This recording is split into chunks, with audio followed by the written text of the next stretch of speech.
Good morning students. प्यारे बच्चों, आज हम हमारी बुक का एक और नया टॉपिक स्टार्ट कर रहे हैं और इस टॉपिक का नाम है सांख्यिकी, जिसे इंग्लिश में स्टैटिस्टिक्स बोलते हैं। आपने इस तरह के क्वेश्चन 10th क्लास में भी किए हुए हैं, है ना?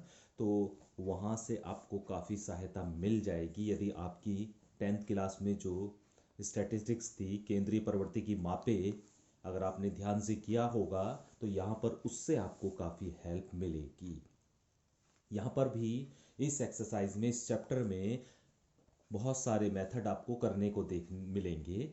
यदि आप शुरू से ही सभी मेथड्स को ध्यान से समझते हुए चलेंगे तो इस चैप्टर को करने में आपको कोई भी प्रॉब्लम नहीं आएगी। ठीक है, तो चलिए प्यारे बच्चों, हम शुरू करते हैं सांख्यिकी और इसकी एक्सरसाइज 15.1।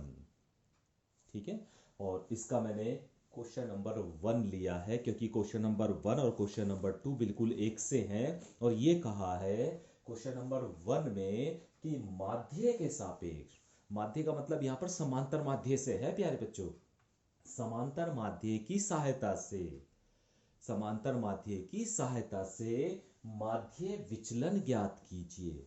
समांतर माध्य की सहायता से माध्य विचलन ज्ञात कीजिए जबकि आंकड़े हमें ये दिए गए होंगे। ठीक है, 1 नंबर का क्वेश्चन है तो आप इसे अच्छे से समझिए, बहुत ही आसान सा क्वेश्चन है। तो सबसे पहले प्यारे बच्चों, जब इस तरह का क्वेश्चन हो कि माध्य के सापेक्ष, तो हमें सबसे पहले समांतर माध्य अर्थात माध्य निकालना होगा, फिर उसके बाद हम माध्य विचलन ज्ञात करेंगे। तो आइए सबसे पहले निकालते हैं हम इसका माध्य। माध्य जिसे हम x बार से प्रदर्शित करते हैं वो बराबर होता है सिग्मा एक्स आई अपॉन एन। एक्स आई का मतलब होता है ये जितने भी आंकड़े हैं, पहला आंकड़ा, दूसरा, तीसरा, चौथा, पांचवा, छठा, सातवां, आठवां, है ना? तो इसे आई के द्वारा प्रदर्शित कर देता है, नंबर को, पहले को, है ना, दूसरा, तीसरा, ये आई से प्रदर्शित इन्हें किया जाता है। तो इसका फॉर्मूला हो जाता है सिग्मा एक्स आई अपॉन एन। इस तरह का फॉर्मूला आपने पिछली क्लास में भी पढ़ा था। ठीक है, सिग्मा एक्स आई का मतलब होता है इन सभी आंकड़ों को ऐड करना, जोड़ना, और एन का मतलब होता है इन सभी आंकड़ों को मिल कितनी संख्या है इनकी वो देखना। ठीक है, तो हमने वही करा है, एक्स बार इक्वल टू इन सभी आंकड़ों को हमने ऐड कर दिया है और बटे इनकी संख्या देखी तो ये 8 है, तो अपॉन 8 हो जाता है। इतनी बात समझ में आ गई होगी। अभी इन्हें जब आप जोड़ देंगे तो ये आ जाएगा 80 और अपॉन 8। 8 से 80 को डिवाइड कर लोगे तो ये आ जाएगा आपका 10। तो आपका प्यारे बच्चों समांतर माध्य या माध्य ज्ञात हो गया, हमें 10 आ गया है। ठीक है, अब इसके बाद हमें माध्य विचलन ज्ञात करना है। इसके लिए हमें एक टेबल बनानी होगी जिसमें एक्स आई का मतलब है इन सभी आंकड़ों को लिखना। ठीक है, तो हमने सबसे पहले इन सभी आंकड़ों को लिख लिया, जो यहां पर दिए गए आंकड़े हैं उसे यहां पर हमने लिख लिया है। दूसरा कॉलम बनेगा एक्स आई माइनस एक्स बार, मतलब इन सभी में से इसे सब्ट्रैक्ट करना है और उसका मॉडुलस भी ले लिया गया है ताकि जो वैल्यू माइनस आए वो भी प्लस ही हो जाए। ठीक है, तो इसलिए यहां पर मॉडुलस भी ले लिया जाता है, मापांक भी ले लिया जाता है।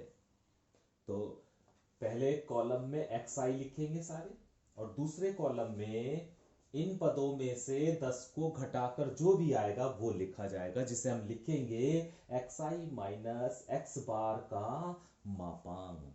एक्स आई मतलब पहला आंकड़ा क्या है, 4 है, 4 में से 10 को घटाएंगे, एक्स बार लिखा है ना, तो 4 में से 10 को घटाएंगे तो माइनस का 6 बचेगा वैसे तो, लेकिन मापांक लगा हुआ है, मॉडुलस लगा हुआ है, इसलिए वो प्लस का 6 हो जाएगा। ठीक है, इसी तरह फिर 7 में से 10 को घटाएंगे, 3 बचेगा। 8 में से 10 को घटाएंगे, 2 बचेगा। 9 में से 10 को घटाएंगे, 1 बचेगा। 10 में से 10 को घटाएंगे, 0 बचेगा। 12 में से 10 को घटाएंगे, 2 बचेगा। 13 में से 10 को घटाएंगे, 3 बचेगा, और 17 में से 10 को घटाएंगे, 7 बचेगा। तो इस तरह प्यारे बच्चों ये टेबल हमारी तैयार हो जाती है। ठीक है, अभी इन सभी को जोड़ लेंगे, इस पूरे कॉलम को हम जोड़ लेंगे और जोड़ने को हम सिग्मा से प्रदर्शित करते हैं। तो लिखेंगे sigma modulus X I minus x bar, sigma modulus of x I minus x bar, और इन्हें सब जोड़ेंगे तो ये आ जाएगा प्यारे बच्चों आपका 24। ठीक है, जोड़ने के बाद आपको ये मिल जाएगा। अभी हमें माध्य विचलन निकालना है। अब माध्य विचलन का फॉर्मूला होता है sigma modulus of x I minus x bar upon n. ये इसका फॉर्मूला आपको याद रखना है। ये वैल्यू आप निकाल चुके हो 24। एन की वैल्यू आपको पहले ही पता है कितने हैं ये आंकड़े, 8। तो 8 से 24 को डिवाइड कर दीजिए तो कितना आ जाएगा आपका, 3 आ जाएगा। तो माध्य विचलन जो हो जाएगा प्यारे बच्चों वो 3 हो जाएगा। तो ये है इस एक्सरसाइज का, इस चैप्टर का पहला मेथड कि माध्य की सहायता से माध्य विचलन ज्ञात करना। ठीक है, क्वेश्चन नंबर दूसरा भी बिल्कुल सेम इसी तरह दिया गया है, उस क्वेश्चन को आप स्वयं कर सकते हैं। मुझे उम्मीद है कि ये मेथड आपको अच्छे से समझ में आ गया होगा।